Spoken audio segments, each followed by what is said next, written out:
dust jacket off to make it easier to hold the book and read it to you.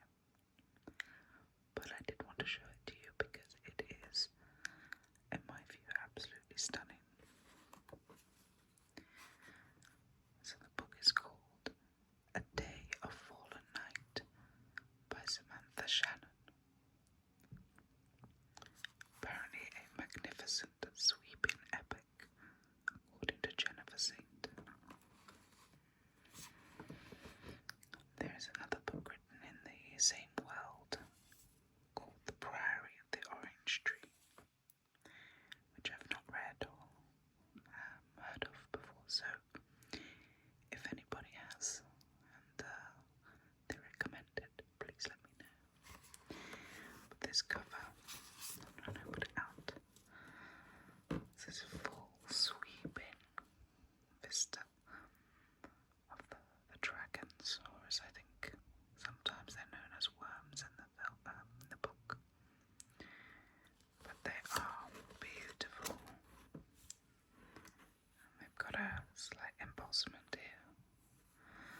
So it's a really, really fantastic cover to have. Kind of see everything there.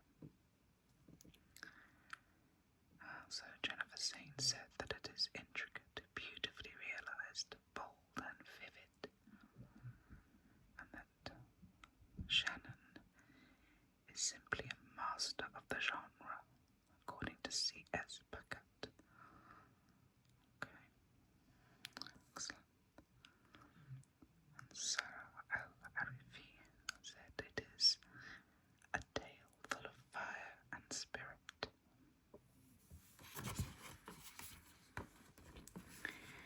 Now inside, you've got Samantha Shannon here, and she is the New York Times and Sunday Times best-selling author of the Bone series. Her work has been translated into 26 languages.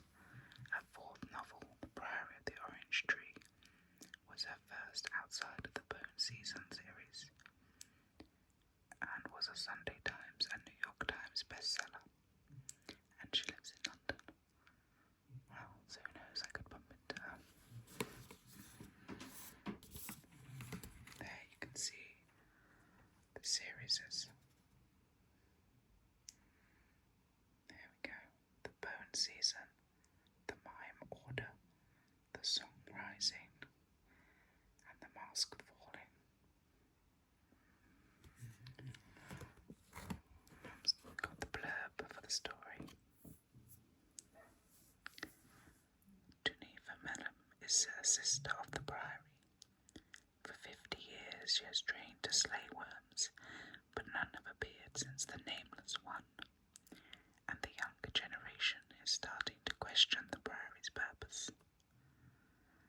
To the north, in the Queendom of Innis, Sabran the Ambitious has married the new king Voroth, narrowly saving both realms from ruin. Their daughter Glorian trails in their shadow, exactly where she wants to be.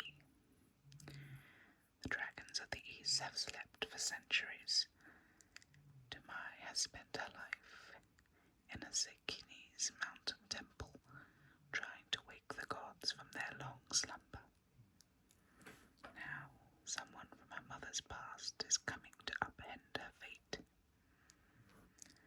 When the Dread Mount erupts, bringing with it an age of terror and violence, these women must find the strength to protect humankind from a devastating threat. Intricate and epic, A Day of Fallen Night sweeps readers back to the world of the Priory of the Orange Tree, showing us a course of events that shaped it for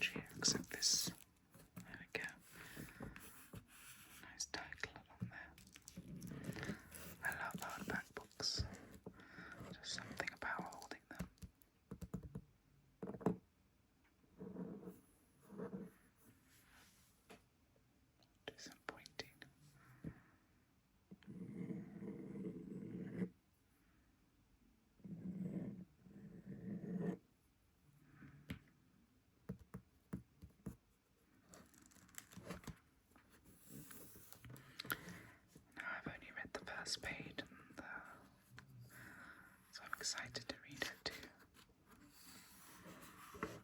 A Day of Fallen Night. Contents. So we've got the maps, prologue, and then by the look of it, 4 parts. The Twilight Year, CE 509. As the Gods Slept, CE 510. Age of Fire, CE 511. The Long-Haired Star, CE 512. So it takes place in quite a short span of time there. The epilogue, and then some extra information for the reader. And it is for my mother, Amanda. Now you got the first of 2 sets of maps. We heard about the Queendom of Innis, who married the King of the Kingdom of Roth, Kingdom of Yaskelin, the Domain of Lycia, Serene Republic of Comington, Menethon, the Ersir, Ominous, the Abyss, the Great Discali Plain. So I'm sure we'll go along through all of these kingdoms in the book. Oh, sorry for that.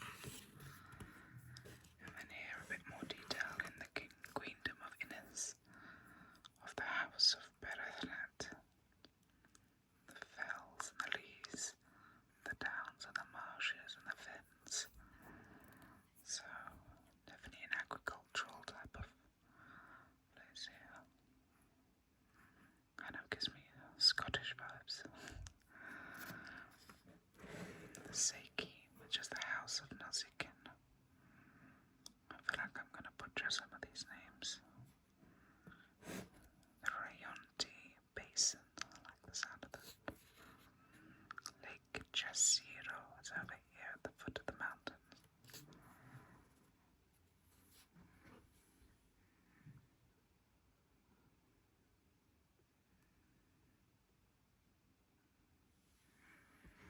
Alright, let's get to it.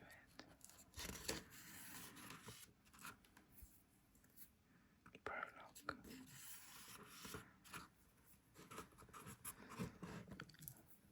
Anora. Her name was Dumai, from the ancient word for a dream that ends too soon. She was born in the last glow of the sunset years, when every day poured soft as honey in the city of Antuma. One spring, a young woman stepped through its gates, brought there by a forbidden wish. She claimed to remember nothing of her past, only that she was called Anora. No one could have guessed from her dusty clothes and calloused hands that her father had once held the power to set the whole court fluttering in his wake. No one could have guessed what she was in the capital to do. In those years it was hard to farm the dry interior of Seiki. Since the god's retirement, long droughts had afflicted the island. Away from its shriveled rivers, the ground thirsted. Had the governor of Alpha been like other men, he would have lamented his post in a dust province. Instead, he laboured every day to channel water to its fields. Each time he returned to court, Empress Manai deemed him more inventive and hard-working. She gave him a mansion in the capital, where he placed his daughter, Anora, under the care of a nursemaid. But Empress Manai had long been unwell, and her ailment did not ease. She renounced the throne before her time and retired to Mount Impida, leaving her only child to be enthroned.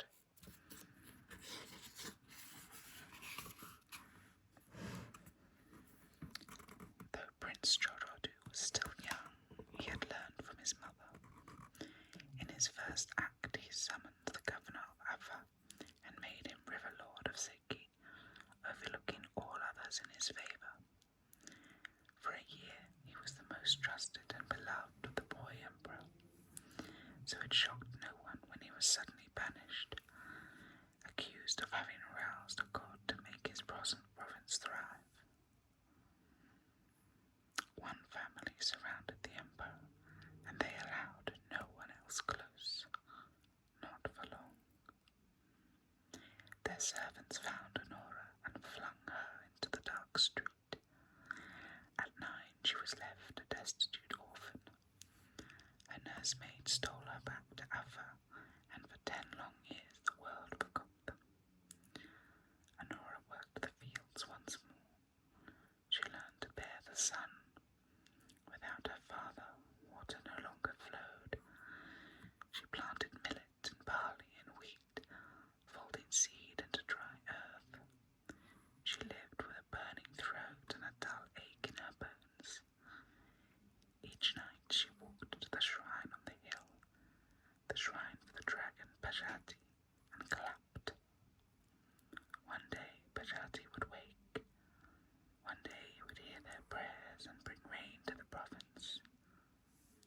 Over time, she forgot her days in the capital.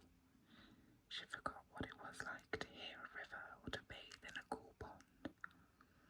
But she never forgot her father, and she never forgot who had destroyed them both. The Kuposa, she thought. The Kuposa undid us. In her 20th year, death came to the settlement. The drought lasted for months that year. The field workers pinned their hopes on their well, but something had tainted the water. As her old nursemaid vomited, Honora stayed at her side, telling her stories. Stories of Pajati, the god they all willed to return. The villagers took the body away. They were next to die. By the 6th day, only Honora was left. She lay in the stubble of the crop, too thirsty to fight, and waited for the end. And then the sky opened. Rain touched the ground that had long been a deathbed. A patter. It became a downpour, turning the dry earth dark and sweet. Honora blinked away droplets. She sat up and cupped the rain in her hands, and as she drank, she laughed for joy. The storm left as suddenly as it had come. Honora stumbled forward toward the creaking forest, soaked in mud from head to foot. For days she sipped from leaves and puddles, finding little she could eat. Though her legs shook and an old bear stalked her, she kept on following the stars. At last, she came to the right place. Behind the trickling remains of a waterfall, the white dragon Pajati slumbered. Pajati, the guardian of Ava, who had once granted wishes to those who paid a price. Honora sought the bell that would wake him, faint with hunger and thirst. Now she would leave her fate to the gods. Deep was their slumber in those years. Most had withdrawn into undersea caverns beyond human reach, but some had gone to sleep on land. Though Seki grieved their absence, disturbing them was the highest of crimes. Only the imperial family had that right. Honora found she had no fear, for she had nothing left to lose. The bell was taller than she was. The bell that would wake the guardian, not to be touched on pain of death. Green staining the bronze, Honora approached it. If she did this, she could be killed. If she failed to do this, there was only sickness and starvation. deserve to live. The thought came like a thunderclap. She'd known her worth since the day she was born. Exile had beaten her into the dust, but she would not stay there. Not one day more. She struck the bell. After centuries of silence, it tolled the night in two. Bajati answered its call. As Anura watched, the god emerged from the cave, all the many coils in him. He was white all over, from his pearly teeth to the gleaming pallor of his scales. She let her knees give way and pressed her forehead to the ground. The star has not yet come. His voice rushed like wind. Why do you rouse me, child of earth? Anura could not sign her words, nor could no one could. When Bajati offered his tail, she grasped it with shivering hands. His scales were like wet ice. It was not for her to ask gifts of the gods. That was the privilege of the Empress of Kings. Great one, I am a woman of your province. I come from a village stricken by drought. She clung to her courage. I beg you for rain, King of the Waters. Please send us more. I cannot grant that wish. It is not time. Anura dared not ask him when the time would come. It had already been too long. Then I asked for a way to enter the shining court of Aduma, so I might beg the Emperor to save my father from exile, she said. Help me move the sun of the rainbow to mercy. Bajati showed his teeth. He was the brilliance of the moon, his scales the milk and tears of night. There is a price. It was no small price to pay, where water and salt was so precious and rare. Anura closed her eyes. She thought of her father, the dead in her village, her solitude, and even though her lips were cracked, her temples light from thirst, a drop seeped down her cheek. Snow Maiden wept for the great Quiriki, and he understood humans had goodness in them, and as Maiden told her, only when she wept for him could he know that she had the sea in her too. The warning from her childhood beat within her. It urged her to accept the death that waited in her wake, but the god of her province had already spoken. One turn of the sun it will last, and no more. He gave her a tear in return, dropping it into her palm like a coin. She lifted the silver glow to her lips. It was like biting into the blade of a sickle. That drop swept a decade of thirst from her throat, utterly quenching her. Bajati took her tear with the tip of his tongue, and before he could tell her the whole of the bargain, Anura fell to the ground in a faint. The next day, a messenger found her still there, a messenger from the shining court. The women of the palace looked nothing like her. Their hair trailed almost to the floor. The fishtails of their robes were some way behind them. Anura shrank from their stares. Her own hair was cropped to sit on her shoulders, her hands roughened by a decade of toil. Whispers chased her to the moon pavilion, where the Empress of Seki waited in a wide, dark room. I dreamed there was a butterfly asleep beside those falls, she said. Where did you come from? I don't remember, Your Majesty. Do you know your name? Yes. Her name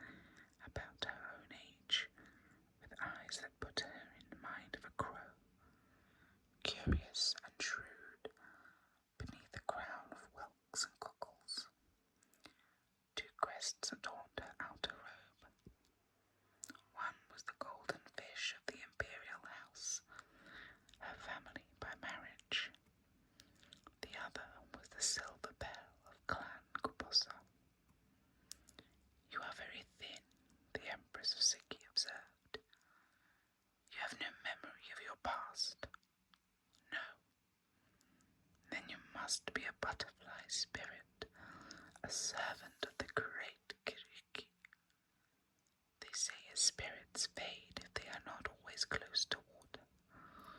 Your home must be here, in Otuma Palace. Your Majesty, my presence would shame you. I have nothing but the clothes I stand in. Fine garments I can have made, food and drink I can provide.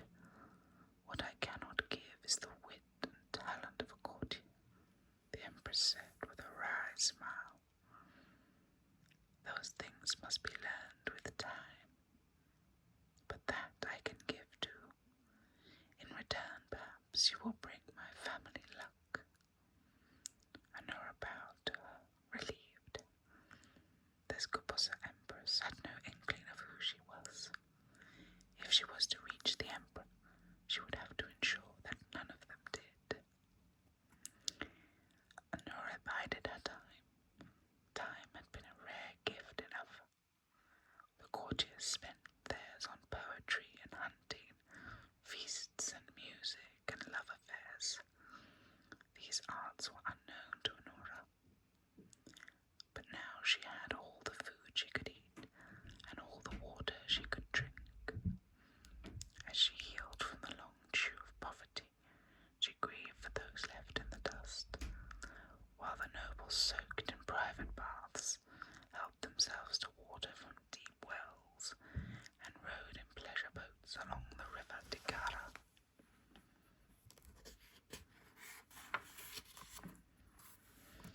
She meant to make things better. Once she reached her father, they would find a way. Everyone at court believed Anora was a spirit. Even when the handmaidens ate together on the porch, when it was impossible not to discuss the beauty of Mount Impedia, only one of them, a kind poet, round with child, ever spoke directly to her. The others just watched, waiting for evidence of powers. The loneliness ached most on summer nights. Sitting in the corridor, the handmaidens combed their hair and spoke in low voices, skin killed by the heat. Empress would often beckon Anora, but she always shied away. She could not ask Kupusa for succor. Only Emperor Churodu could help. Summer fall came and went.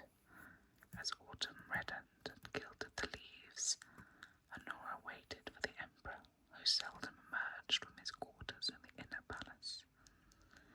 She needed to speak with him, but only once had she caught a glimpse when he came to visit his consort. A flash of collar against black hair, the dignified set of his shoulders. Anora kept biding her time.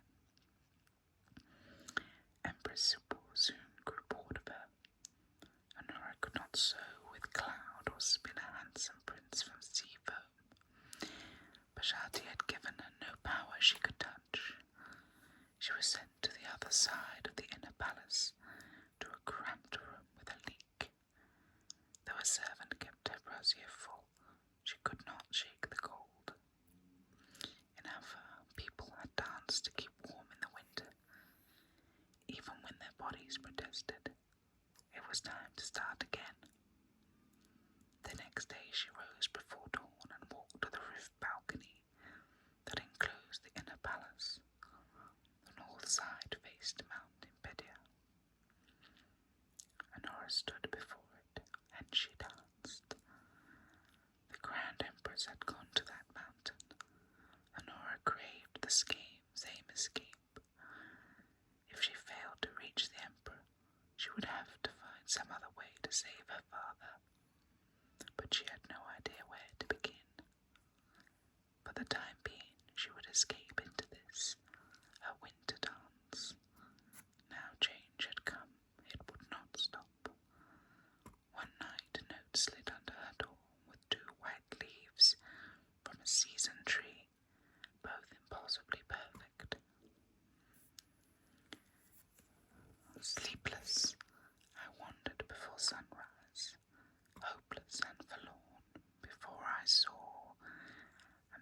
spun from moonlight dancing. Entranced, I dream and walk past nightfall, waiting for first light, when I still hope to glimpse her as she dances, laughing. Someone had seen her. It should have been embarrassing, but she was so lonely and so cold. She told the messenger to return, asking for an inkstone, a brush, a water dropper. Water could not be squandered on ink in the provinces. It still filled her with guilt to use it, but her father had taught her to write, scratching characters into the earth. Her brush mirrored the ebb and flow of the first poem, and she found it was effortless. Restless, I dance before each sunrise, cold within my skin. I never saw my witness in the shadows writing. Haunted, I shy away from morning, wondering who sees, yet I must still go dancing in the snowfall, smiling. When it was done, she tucked her poem under the door, and the messenger took it away. At first there was no answer. Honora resolved not to think of it, but the longing, once woken, was hard to press down. Longing for someone to see her. A second poem rewarded her patience. The evening before the day of the sleepless, Honora held it to her lips. Snow fell over the city. More poems arrived, often paired with gifts, fine brushes, a gold comb, adorned with a seashell, fragrant wood for her brazier. When two of the handmaidens passed her new lodgings, smiling at her apparent misfortune, Honora smiled back without bitterness, for she knew that love papered the floor of her room. When he came to her, she invited him in. From the way he was dressed, he could have been anyone. She led him across the room to where moonlight fell across the floor. His slender hands, untouched by toil, made short work of her sash. When he felt her eternal chill, he tried to warm her fingers with his breath. She smiled, and he smiled back. That was the first of many times. For weeks he came to her at night, tracing verses on her skin. She showed him how to foretell the weather. He read her tales and travellers' writings, an oil lamp wavering between them. She taught him how to stitch and weave and sang him work songs from her village. They lived in shadow and by firelight, never seeing each other in full. He kept his name a secret. She called him her dancing prince, and he called her his snow maiden. He whispered to her that it must be a dream, but only in dreams could such joy exist. He was right. In the story, Dancing Prince had dissolved after a year, leaving Snow Maiden alone. The morning before winter fell, the servant set a meal before Honora. She lifted the bowl of hot soup to her lips, tensing before it could touch them. The steam carried the scent of the black wing, a leaf that grew wild in her province. She had tasted it before, by choice. It stopped a child from taking root, or hollowed out the womb. Honora held her stomach. She had been exhausted and tender of late, and retched over the chamber pot. Someone had guessed the truth before she had known it herself. There was only one man whose children could pose a threat to the way of things. Now understanding dawned on her. He was away from court. It was too late to ask him to pardon her father. It was too late for anything. All she could do was protect their child, the child she decided, in that bittersweet moment, that she was going to keep. She poured the soup quietly into the garden and smiled at the servant who came for the bowl. That night, Honora of Ava left court. She walked towards the sacred mountain, taking nothing but a gold comb and her secret. If anyone had seen her, they would have said she was a water ghost, grieving something